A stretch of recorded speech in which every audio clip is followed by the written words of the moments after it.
Good morning, good afternoon, good evening. Hello, I'm Kevin from Personal Tutor once again. The topic today I'm going to discuss is The Lost Spring by Anees Jung. Anees Jung is a writer, novelist, poet, famous. Anees has gone ahead and studied the depth of Indian nationalism, the rationalism, the changes in the society, and the basic misconceptions going ahead in the Indian culture today. She hails from a family, the royalties, from the last Hyderabad Nawabs. Her father was actually a famous person in the last Nawab of Hyderabad's palace.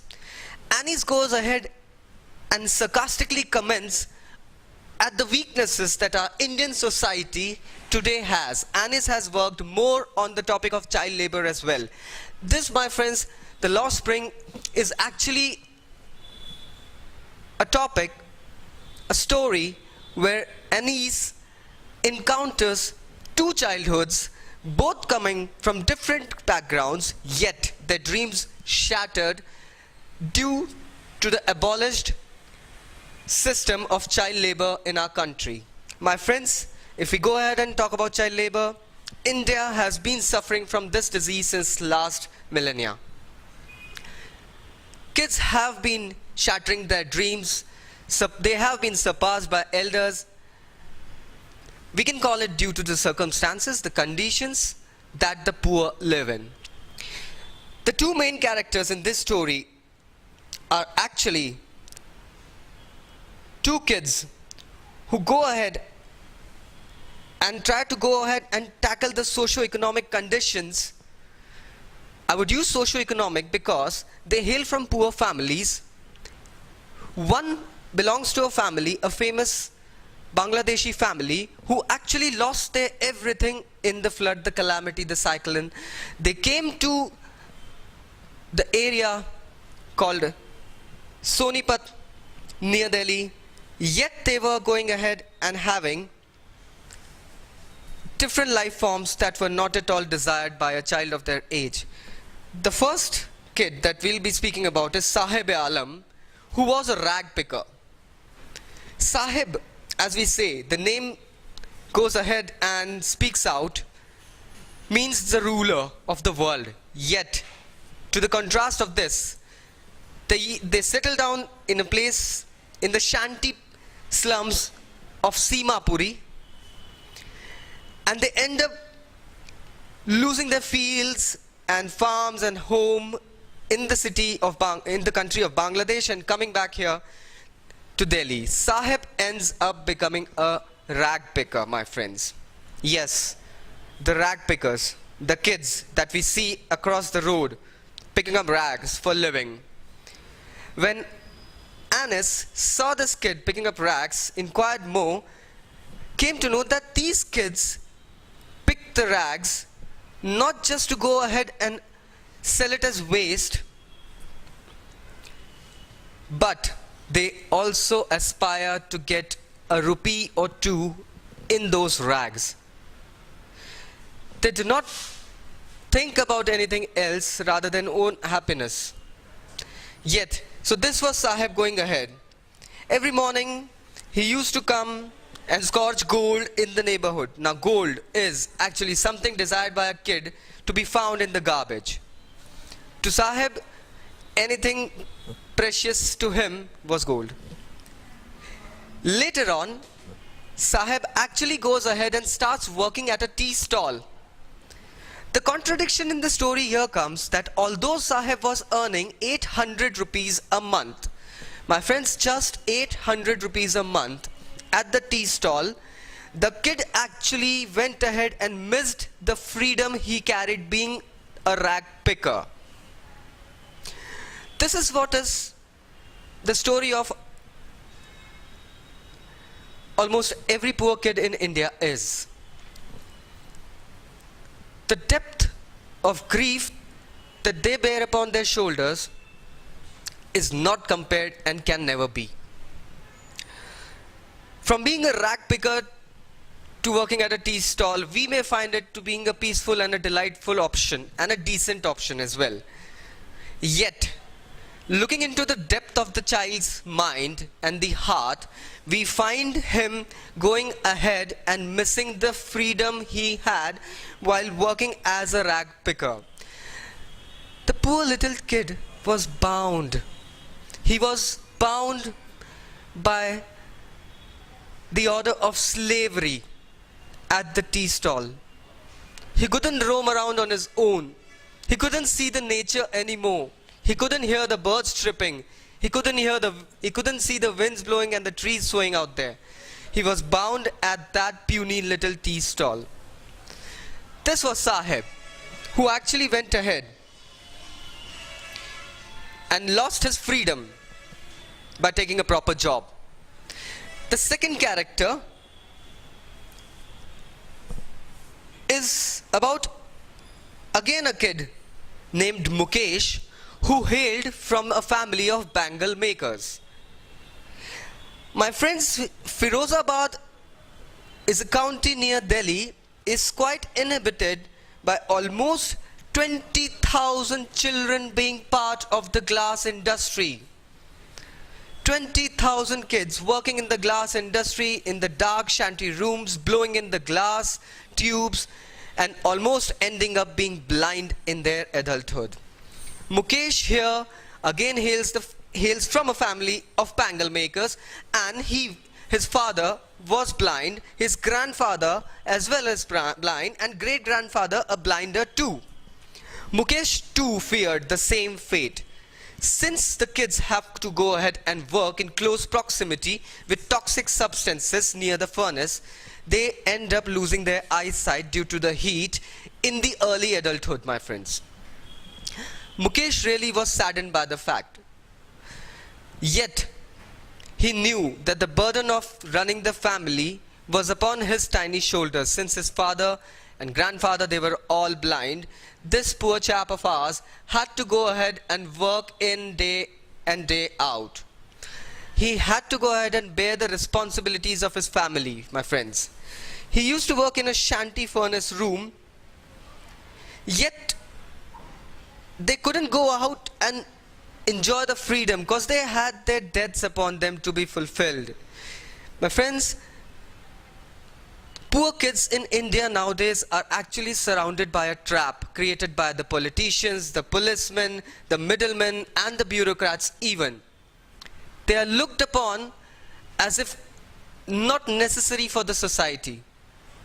Yet, Anis actually depicts the dreams of these poor kids as well. She says very clearly, she conveys a message that these kids even have a heart. They too have desires, given a chance. Mukesh here wanted to become a motor mechanic. Yet, what was stopping him was the walk from his workplace to a local mechanic and asking him to give him a job. The stoppage of Mukesh was due to the debt that he had to repay, due to the responsibilities that he had for his families. He really went ahead and thought about this. I'll go ahead and cover up a few questions and answers regarding this thing as well. Since the story runs around two small kids, so we need to go ahead and actually depict ourselves in their shoes and feel about that. The question and answers basically would be going ahead and having the same notion that today we feel for these poor little kids. Question number 1. What is Sahib looking for in the garbage dumps? And where is he and where has he come from? Now, Sahib is looking for coins, rupees, even some dumplings with leftovers for himself in the garbage dump. He was living in the shanty slums of Simapuri near Delhi, and they hailed from a village near Dhaka in Bangladesh. Question number 2 is, what explanation does the author offer for the children not wearing footwear?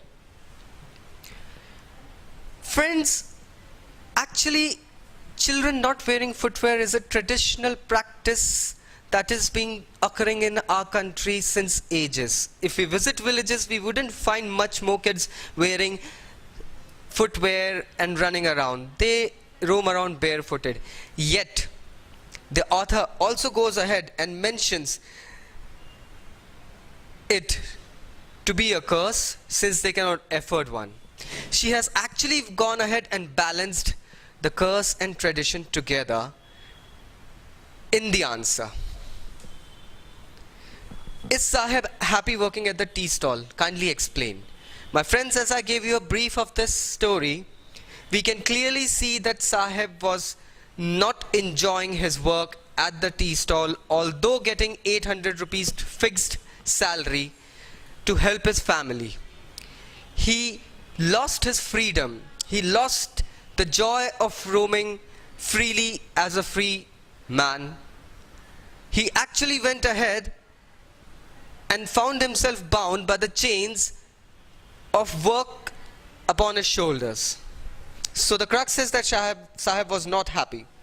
What could be some of the reasons of the migration from people from villages to cities? The story Lost Spring actually depicts a lot of different reasons where poor people migrate from villages to the cities today. N number of reasons, my friends. I would mention just a few. I would really go ahead and suggest you to go ahead and create an intellect of yours. What I would suggest, reason number one, debt. My friends, the village system today works upon the climatic conditions of our country. Poor old farmers actually go ahead and rely upon the season of monsoon, that is the rainy season, to have a good crop cultivated in their fields. They go ahead and take debts from the local middlemen, the bureaucrats, the zamindars, and the Brahmins as well. They go ahead and reconcile themselves to have a good crop. Losing it, they are bound to sell their lands off to repay the debt and the interest as well, to sell their houses even. So the debt is the famous reason that we can go ahead and give an explanation upon migration. The second very reason we can work up is climatic disasters. My friends, climatic disasters are also a key to the migration of villages to the cities. Not having proper amenities today encourages the villagers to leave the native business of farming and come up and work in the cities at daily wages. They actually go ahead and lose the touch of the village since their lands have been destroyed by various disasters like cyclones, typhoons, rainstorms, everything, even earthquakes. The last and the most important point is usually the wars were responsible for villagers to migrate from one place to the other. The villages being more prone and unimmune to the wars were an easy target for the kings, for the armies, for the pridesmen as well. The villages were ransacked, their wives, their kids were manhandled, brutally killed. That actually went ahead and encouraged the idea of moving to the city from a village. So these are the 3 points. The next question would be, would you agree that promises made to poor children are rarely kept? Why do you think this happens in the incidents narrated in the text? Children, to be specific. Now, poor children, to be more specific, have got their dreams. They actually go ahead and sacrifice their dreams every moment with every breath they take. They do not get time as us normal kids to get their dreams fulfilled, to ask their parents and get the thing in the evening. They actually go ahead and toil in day and day out.